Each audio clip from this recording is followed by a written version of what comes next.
Temple's another real challenge. They've already got themselves bowl eligible. They're a very, very physical, very veteran offensive football team, particularly on the run side.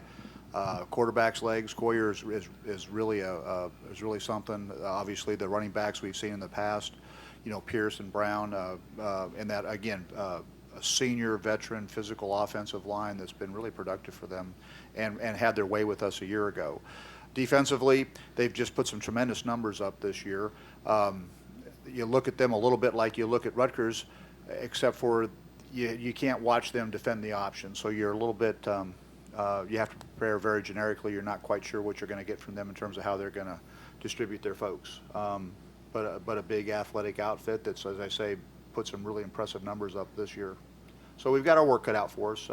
Having said that, I'm so impressed with our football team. They're so resilient. They're excited to play. They got their heads down. They're playing hard. They're trying to stay in the moment and win the next fight, and they're giving themselves a chance. They really are, and that speaks, I think, to that leadership, that internal leadership that they have. That those guys aren't letting the record talk them out of having fun, talk them out of competing, talk them out of trying to get better. They're doing all those things, and again, I couldn't be more impressed with their resilience and their toughness and their ability to get ready to go fight again.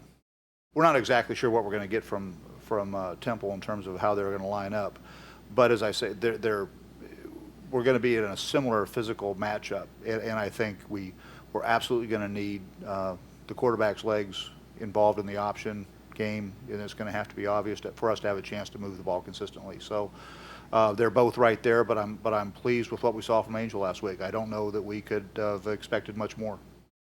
Well, I think it's the pragmatics of it. As you say, it's been a long season, and we've had two really physical football games the last 2 weeks, and I just, there are some things we would love to be doing in the practice environment that we need fundamentally, but we're at that point where we have to be pragmatic with our bodies. We have to make sure we're healthy and fresh. So necessarily we're not going to do anything that's crazy or way out of character, but we have to be a little bit careful with our just with the wear and tear of the season.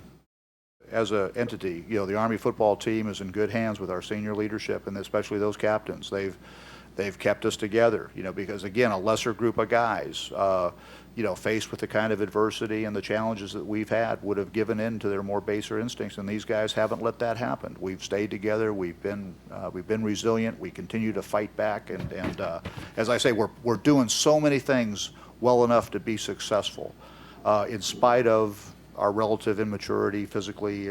Some of the opponents we're played, we're giving ourselves a great chance. So I think that speaks volumes of we shouldn't be surprised that we have some great character and some great leadership on an Army football team. That should be the standard. And these guys do not disappoint in any meaningful way.